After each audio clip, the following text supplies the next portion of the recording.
Assalamualaikum warahmatullahi wabarakatuh. Perkenalkan, nama saya Syafira Ayu Amalia dari Universitas Negeri Makassar Program Studi Kewirausahaan dengan nomor induk mahasiswa 1995142025. Di sini saya akan menjelaskan mengenai meeting, incentive, convention, and exhibition. Sejarah MICE berawal dari suksesnya Indonesia menyelenggarakan Konferensi Asia Afrika di Bandung pada tahun 1955. Mulai disadari pentingnya memiliki sumber daya manusia yang handal dalam mengorganisir penyelenggaraan konvensi, baik tingkat nasional maupun internasional. Namun demikian, baru disadari pada tahun 1991 melalui Kepmen dan keputusan Dirjen Pariwisata. Pemerintah menerapkan tata laksana ketentuan usaha jasa konvensi, perjalanan insentif, dan pameran, atau dalam istilah lain disebut Meeting, Incentive, Convention, and Exhibition, yang disingkat dengan MICE. Sejak saat itu, industri MICE di Indonesia berkembang cukup pesat, dengan munculnya perusahaan yang bergerak sebagai Professional Convention Organizer atau PCO, Professional Exhibition Organizer atau PEO, maupun Event Organizer lainnya. Seiring dengan berkembangnya industri MICE, kebutuhan sumber daya manusia yang kompeten di bidang tersebut semakin tinggi. Namun, hingga saat ini belum ada lembaga pendidikan formal yang menawarkan program studi yang terkait dengan kebutuhan tersebut, sehingga pemenuhan kebutuhan sumber daya manusia diambil alih oleh bidang-bidang lain. Kemampuan penyelenggaraan event hingga saat ini diperoleh secara otodidak, seperti karyawan PCO dan PEO yang mendapatkan kemampuan penyelenggaraan event melalui proses learning by doing. Indonesia memiliki potensi dan kelebihan kompetitif dibanding negara lain dalam bidang pariwisata. Sektor ini dapat menjadi komoditas andalan sebagai tambang emas devisa negara. Selama ini, fokus utama kepariwisataan di Indonesia adalah mendatangkan sebanyak mungkin wisatawan mancanegara. Kenyataannya, lebih banyak wisatawan individu atau individual turis yang secara perorangan hanya mengeluarkan devisa relatif tidak terlalu besar. Sehingga bila kita berharap devisa bertambah dari kedatangan mereka, maka kita harus mampu mendatangkan sebanyak mungkin wisatawan. Cara yang cepat untuk mendapatkan devisa yang lebih banyak sekaligus mempromosikan produk-produk dan potensi lainnya adalah melalui kegiatan meeting, incentive, convention, and exhibition, atau yang biasa kita sebut dengan MICE. Usaha jasa ini merupakan usaha dengan kegiatan pokok memberikan jasa pelayanan bagi suatu pertemuan sekelompok orang antara lain negarawan, usahawan, cendekiawan untuk membahas masalah-masalah yang berkaitan dengan kepentingan bersama dan diikuti dengan kegiatan pameran. Sedangkan kegiatan insentif atau perjalanan insentif adalah kegiatan perjalanan yang dikemas dalam suatu paket konvensi pameran. Seluruh kegiatan tersebut ada dalam paket terintegrasi. Bentuk wisata MICE ini di Indonesia memiliki prospek yang sangat cerah. Pada beberapa kota besar di Indonesia telah memiliki fasilitas yang dibutuhkan seperti convention center, exhibition center, hotel, pusat belanja, dan tempat tujuan wisata. Namun, respon kita agak terlambat dibandingkan negara lain dalam menyadari besarnya potensi usaha MICE. Selanjutnya, di sini ada penyelenggaraan event MICE. Penyelenggaraan event MICE sebenarnya dapat menjadi satu alternatif profesi yang dapat menampung banyak tenaga kerja. Cara kerjanya mempunyai sistem pokok kerja yang sama dengan pekerjaan yang lain. Adapun tahapan atau urutan posisi para pihak sesuai dengan lingkup wilayah kerja dan tanggung jawab penyelenggara MICE adalah sebagai berikut. Yang pertama ada penyandang dana, yang kedua ada pelaksana, yang ketiga ada penampil, yang keempat ada penonton, dan yang kelima ada pengamat. Beberapa hal penting juga harus diperhatikan dalam penyelenggaraan event MICE, antara lain sebagai berikut. Yang pertama, ada pemahaman program, yang kedua ada seni imajinasi, yang ketiga ada konsep tertulis, yang keempat ada perencanaan waktu kerja, yang kelima ada kontak penampil, yang keenam adalah rancangan budget, yang ketujuh informasi, yang kedelapan kontrol pelaksana, kesembilan adalah doa bersama, dan yang terakhir adalah laporan akhir. Dasar penyelenggaraan rapat. Harimanto dan Indro Giono berpendapat bahwa secara garis besar tujuan rapat adalah sebagai berikut. Yang pertama adalah menyampaikan satu atau beberapa informasi Hal ini dilakukan dengan maksud jika penyampaian informasi tidak dilakukan secara langsung melalui rapat, maka dikhawatirkan akan menimbulkan salah persepsi bagi pegawai atau karyawannya. Yang kedua adalah mendapatkan masukan dari para anggota rapat bila ada masalah yang berat dan membutuhkan masukan dari semua anggota, misalnya masalah mengenai penurunan gaji pegawai. Yang ketiga adalah melibatkan beberapa orang yang memiliki kemampuan tertentu untuk memecahkan masalah yang dihadapi, sehingga masalah yang diharapkan dapat segera teratasi. Yang keempat adalah menjalin kerjasama antara anggota untuk membentuk suatu sikap yang diinginkan. Karena jika tidak diadakan rapat, maka kemungkinan anggota hanya memikirkan bagian pekerjaannya sendiri dan tidak memikirkan bagian lainnya. Yang kelima ada menyampaikan masalah, keadaan tertentu, komplain, dan yang lain-lain yang tidak dilakukan secara terbuka selain melalui rapat. Yang keenam adalah memberi motivasi dan semangat kerja kepada para anggota melalui rapat. Yang ketujuh adalah rapat bertujuan untuk mengambil keputusan sesuai dengan kewenangannya dari orang-orang yang terlibat di dalamnya. Sardamayanti menyatakan bahwa rapat perlu diselenggarakan antara lain dikarenakan untuk memecahkan suatu masalah, yang kedua untuk menyampaikan informasi, yang ketiga adalah membuat peserta rapat berpartisipasi pada masalah-masalah yang dikemukakan, dan yang keempat adalah menyampaikan alat koordinasi yang baik antara peserta dan perusahaan. Selanjutnya ada penyelenggaraan insentif.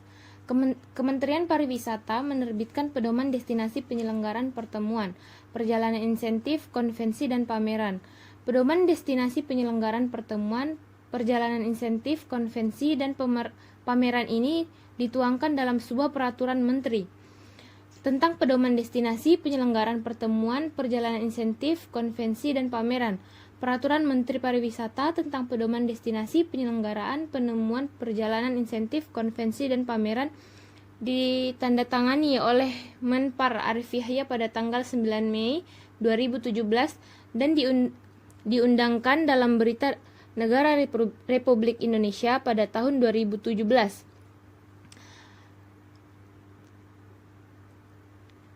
Pedoman destinasi penyelenggaraan pertemuan, perjalanan insentif, konvensi, dan pameran menegaskan bahwa penyelenggaraan pertemuan, perjalanan insentif, konvensi, dan pameran atau yang disingkat biasa dengan MICE, yang dalam hal ini selanjutnya merupakan salah satu industri penggerak bagi pengembang destinasi pariwisata yang berdaya saing. Industri MICE memberikan dampak dalam meningkatkan pendapatan, memperluas lapangan kerja, dan kesempatan kerja serta mendorong masuknya investasi.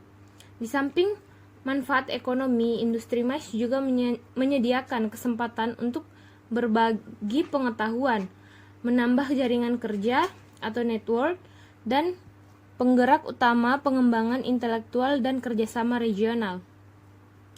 Penggerak utama pengembangan intelektual dan kerjasama regional, usaha penyelenggaraan pertemuan, perjalanan insentif, konvensi, dan pameran yang selanjutnya disebut MICE adalah pemberian jasa bagi suatu pertemuan sekelompok orang, penyelenggaraan perjalanan bagi karyawan dan mitra usaha sebagai imbalan atas prestasinya, serta penyelenggaraan pameran dalam rangka penyebarluasan informasi dan promosi suatu barang dan jasa yang berskala nasional, regional, dan internasional. Dasar penyelenggaraan konvensi. Secara lebih konkret, pemerintah melalui keputusan Menteri Pariwisata, Pos dan Telekomunikasi merumuskan kongres, konferensi, atau konvensi merupakan suatu kegiatan berupa pertemuan sekelompok orang, negarawan, usahawan, cendekiawan, dan sebagainya untuk membahas masalah-masalah yang berkaitan dengan kepentingan bersama. Jenis-jenis usaha pariwisata seperti berikut. Yang pertama ada jasa biro perjalanan wisata, yang kedua ada jasa agen perjalanan wisata, yang ketiga jasa pramu wisata, yang keempat ada konvensi perjalanan insentif dan pameran, yang kelima ada jasa impresariat, yang keenam ada konsultan pariwisata, dan yang ketujuh ada informasi pariwisata. Sebagai tolak ukur pedoman pelaksana suatu konvensi, pemerintah Indonesia mempergunakan keputusan Menteri Pariwisata, Pos, dan Telekomunikasi tentang ketentuan usaha jasa konvensi, perjalanan insentif, dan pameran yang berbunyi sebagai berikut. Yang pertama adalah kongres. Konferensi atau konvensi merupakan suatu kegiatan berupa pertemuan sekelompok orang, negarawan, usahawan, cendekiawan, dan sebagainya untuk membahas masalah-masalah yang berkaitan dengan kepentingan bersama. Yang kedua adalah perjalanan insentif, merupakan suatu kegiatan perjalanan yang diselenggarakan oleh satu perusahaan atau para karyawan dan mitra sebagai imbalan penghargaan atas prestasi mereka dalam kegiatan penyelenggaraan konvensi yang membahas pengembangan kegiatan perusahaan yang bersangkutan. Yang ketiga ada pameran, merupakan suatu kegiatan untuk menyebarluaskan informasi dan promosi yang ada hubungannya dengan penyelenggaraan konvensi atau yang dikaitkan dengan pariwisata. Yang keempat ada usaha jasa konvensi, perjalanan insentif, dan pameran merupakan usaha yang dengan kegiatan pokok memberi jasa pelayanan suatu pertemuan sekelompok orang, negarawan, usahawan, cendekiawan, dan sebagainya untuk membahas masalah-masalah yang berkaitan dengan kepentingan bersama. Yang terakhir ada izin usaha, adalah izin yang diberikan oleh Direktur Jenderal untuk menyelenggarakan usaha jasa konvensi, perjalanan insentif, dan pameran. Selanjutnya di sini ada dasar penyelenggaraan pameran. Dikutip dari situs resmi Kementerian Pendidikan Republik Indonesia, berikut ini tahapan umum dalam perencanaan penyelenggaraan pameran. Yang pertama adalah menentukan tujuannya, yang kedua adalah menentukan tema pameran, yang ketiga menentukan kepanitiaan, yang keempat menentukan waktu dan tempatnya, yang kelima menyusun agenda kegiatan, dan yang keenam menyusun proposal kegiatan. Selanjutnya di sini ada proposal dan sponsorship. Saat ingin mengajukan atau memberikan suatu sponsorship, diperlukan sebuah proposal. Proposal ini bertujuan untuk mendapatkan dana dari pihak sponsorer, serta memperoleh dukungan akan suatu kegiatan yang akan dilaksanakan. Waktu yang paling tepat untuk mendapatkan sponsor adalah mulai dari 3 hingga 6 bulan sebelum acara dijadwalkan akan diselenggarakan, supaya Anda juga memiliki waktu untuk mencari alternatif serta calon sponsor memiliki waktu untuk mengambil keputusan. Pemasaran dan promosi. Bahwa bauran pemasaran merupakan suatu perangkat yang terdiri dari produk, harga, promosi, dan distribusi, yang di dalamnya akan menentukan tingkat keberhasilan pemasaran, dan semua itu ditujukan untuk mendapatkan respon yang diinginkan dari pasar. Bauran pemasaran sendiri terdiri dari 4, yaitu harga, produk, tempat, dan promosi. Sedangkan menurut Coulter dan Armstrong dalam Radianto dan Hedinata mendefinisikan bauran promosi sebagai perpaduan spesifik alat-alat promosi yang digunakan perusahaan untuk mengkomunikasikan value ke customer secara persuasif dan membangun customer relationship. Bauran promosi terdiri dari 8 model, yaitu yang pertama ada iklan, yang kedua ada promosi, yang ketiga ada acara dan pengalaman, yang keempat hubungan masyarakat dan publisitas, yang kelima adalah penjualan dan penjualan personal, yang keenam ada pemasaran langsung, yang ketujuh pemasaran interaktif, dan yang terakhir pemasaran dari mulut ke mulut. Susunan acara adalah sebuah urutan yang sistematis secara terperinci mengenai jalannya acara. Kegiatan yang akan dilangsungkan selama acara ini berlangsung sesuai susunan acara tergantung dari durasi yang telah disusun sesuai kesepakatan yang punya acara melalui beberapa diskusi terlebih dahulu. Di sini saya mengambil contoh rangkaian susunan acara dari seminar entrepreneur. Yang pertama ada pembukaan yang dipimpin oleh MC, yang kedua penyampaian kata sambutan, yang ketiga lanjut dengan pembacaan doa bersama, yang keempat materi dari narasumber 1, yang kelima ada coffee break atau istirahat, yang keenam materi dari narasumber kedua, yang ketujuh ada pertunjukan hiburan, yang kedelapan ada isoma, yang kesembilan materi dari narasumber ketiga, yang kesepuluh ada materi dari narasumber keempat, yang kesebelas adalah penyampaian kesimpulan dari keempat pemateri, dan yang terakhir adalah penutup acara seminar. Teknik menyusun penilaian evaluasi acara. Yang pertama adalah tahap perencana, yang kedua menyusun data dan bahan, yang ketiga adalah pelaksana atau performing, yang keempat penilaian dan review, dan yang terakhir pembuatan laporan hasil. Laporan event MICE.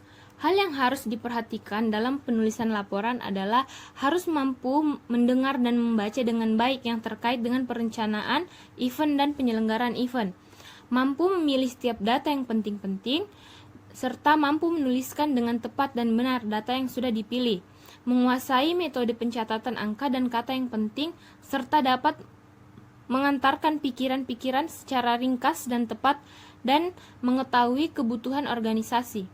Laporan yang baik isinya tidak terlalu bertele-tele, bahasa mudah dipahami, setiap kegiatan ditulis secara terperinci, dan laporan yang baik isinya tidak terlalu berbelit-belit, bahasa mudah dipahami, setiap kegiatan ditulis secara terperinci dan satu sama lain saling berkait, dapat membantu pemimpin dan dalam mengambil keputusan, dapat dijadikan alat bukti bila terjadi sesuatu permasalahan, dan dapat membantu mengingatkan kembali setiap orang yang terkait bila memerlukan lagi laporan tersebut. Sifat laporan. Suatu laporan yang baik dan benar harus mengandung beberapa sifat seperti berikut. Yang pertama adalah mengandung imajinasi, yang kedua laporan harus sempurna dan lengkap, yang ketiga adalah laporan harus disajikan secara menarik. Oke, sekian dari saya. Wassalamualaikum warahmatullahi wabarakatuh.